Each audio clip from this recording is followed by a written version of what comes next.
Kakinada rural మండలం తిమ్మాపురం గ్రామానికి చెందిన తెలుగుదేశం పార్టీ సీనియర్ నాయకుడు కర్రి వెంకటరాజ్ తనయుడు కర్రి సత్యనారాయణ అగ్రికల్చర్ ఫార్మసీ కోర్సులో రాష్ట్ర స్థాయిలో 4వ ర్యాంక్ సాధించి గ్రామానికి కుటుంబానికి గర్వకారణంగా నిలిచారు. సత్యనారాయణ సాధించిన ఈ విశిష్ట విజయంపై గ్రామస్తులు, స్నేహితులు, పార్టీ నాయకులు హర్షం వ్యక్తం చేశారు. కష్టపడి చదివి రాష్ట్ర స్థాయిలో ప్రతిభ చాటిన సత్యనారాయణను పలువురు అభినందిస్తూ భవిష్యత్తులో మరిన్ని ఉన్నత శిఖరాలను అధిరోహించాలని ఆకాంక్షించారు. ఈ సందర్భంగా కర్రి వెంకటరాజు కుటుంబ సభ్యులు తమ ఆనందాన్ని వ్యక్తం చేస్తూ తమ కుమారుడు విజయానికి సహకరించిన ఉపాధ్యాయులు, కుటుంబ సభ్యులు, శ్రేయోభిలాషులకు కృతజ్ఞతలు తెలిపారు. అందరికీ నమస్కారం. మీడియా మిత్రులందరికీ కూడా ముందుగా నా నమస్కారాలు తెలియజేస్తున్నాను.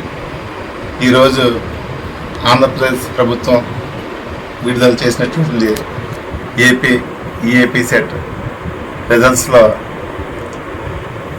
మా యొక్క అబ్బాయి, నా కుమారుడు కర్రి సత్యనారాయణ రాష్ట్రంలో 4వ ర్యాంకు సాధించాడు.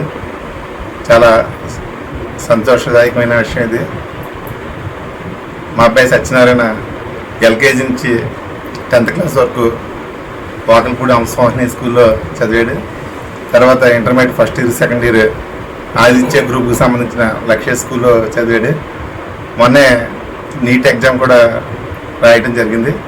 ఈరోజు విడుదలైనట్టు ఈఏపీ సెట్లో అగ్రికల్చర్ ఫార్మాలో రాష్ట్రంలో 4వ ర్యాంక్ సాధించడం మేమంతా చాలా గర్వంగా ఫీల్ అవుతున్నామని చెప్పి తెలియజేస్తాను. దీనికి సహకరించిన కాలేజీ ఉపాధ్యాయులకి అందరికీ కూడా నా హృదయపూర్వక నమస్కారాలు తెలియజేస్తూ, అలాగే ఎల్కేజీ నుంచి 10th క్లాస్ వరకు చదువు చెప్పినటువంటి టీచర్లందరికీ కూడా నా హృదయపూర్వక నమస్కారాలు తెలియజేస్తాను.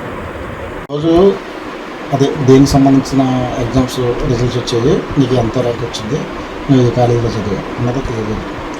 ఈరోజు రిలీజ్ అయిన ఏపీ సెట్ ఎగ్జామ్ రిజల్ట్స్లో నాకు స్టేట్ వైజ్ 4th ర్యాంక్ వచ్చింది. నేను 12th క్లాస్ వరకు 11th and 12th లక్ష్యకు చెందిన ఆదిత్య గ్రూప్లో చదువుకున్నాను. 10th వరకు హంసవాహినిలో చదివాను. తల్లిదండ్రులు, పేరెంట్స్ మరియు టీచర్స్ నాకు ఎంతో సపోర్టివ్గా ఉన్నారు. మరియు ఈ ర్యాంక్ రావడానికి మెయిన్ రీజన్స్ వాళ్ళే అని చెప్పచ్చు. చాలా హ్యాపీగా మరియు ప్రౌడ్గా ఉందని మీ అంశం ఏంటి? నేను డాక్టర్ ప్రజలకు సర్వీస్ చేద్దాం అనుకుంటున్నాను. దానికోసం బైపీసీ తీసుకున్నాను. మీకు ఇన్స్పిరేషన్ అవ్వాలి మరియు టీచర్స్ నా ఇన్స్పిరేషన్ కింద తీసుకున్నాను. మీ తాతయ్య గారు ఏ విధంగా చెప్పేవారు మీకు? మా తాతగారు ఎలాగైతే ప్రజలకు సర్వీస్ చేసేవారో నేను కూడా అలాగే, కాకపోతే వేరే పద్ధతిలో ప్రజలకు సర్వీస్ చేద్దాం అనుకుంటున్నాను. అశోభ్రం.